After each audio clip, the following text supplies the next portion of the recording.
help herself. It was either laugh or pick up the nearest heavy object and hurl it in the general direction of William's head.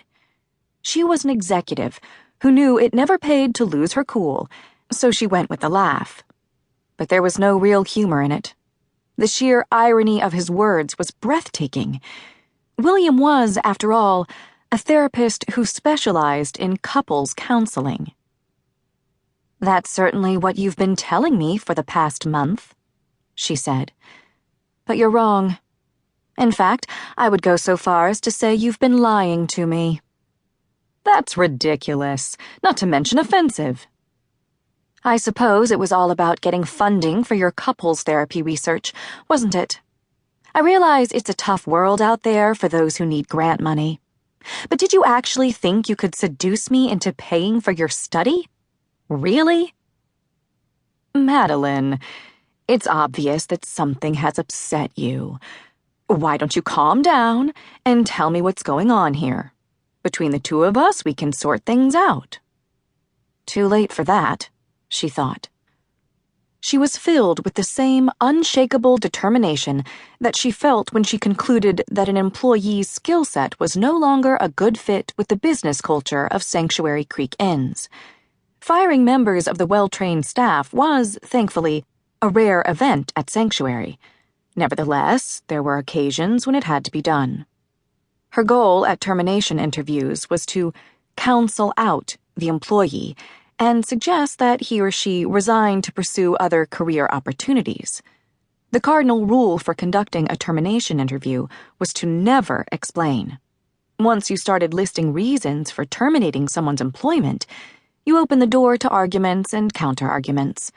Things got messy fast. That was only one of the many lessons she had learned from her grandmother. The difference between getting rid of an ineffective employee and dumping Dr. William Fleming was that, in the case of the employee, she would have sent the person away with a handsome severance package and the conviction that leaving Sanctuary was his own brainstorm. She had no intention of offering William a damn thing. "I'm afraid there's nothing to sort out," she said.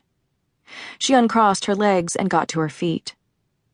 "I appreciate your concern for my psychologically fragile state, but my decision is final. We will not be seeing each other again. Do not attempt to contact me in any way." She started across the room, heading for the door. She had stayed too long, she reflected. She was on the verge of losing her temper. William shot to his feet behind his desk. "This is nonsense," he snapped. "Sit down and tell me what is wrong. You owe me that much. I know you have some serious intimacy issues, but we've made excellent progress in that area."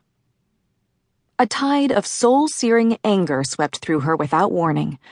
Her palms tingled with an icy hot sensation. It was similar to the unpleasant adrenaline rush that accompanied a missed step on a flight of stairs. The realization that a bad fall had barely been averted was always a shock to the system. She wasn't furious with William. Okay, she was definitely pissed at him. She had a right to be pissed, she thought. But she knew her rage was mostly directed at herself. She shuddered to think that she had been considering an affair with the little creep. She stopped at the door and turned around to face him. Probably a mistake, she thought. The smart thing to do was to leave immediately and close the door on the near disaster that she had just avoided. And maybe she could have kept going if he hadn't made the crack about her intimacy issues. A woman could only take so much. "Let me clear up an apparent misunderstanding, William," she said. "I wasn't seeing you as a client. As far as I was concerned, our relationship was personal." "Of course it was." He'd switched his tone of voice with the agility of a trained actor.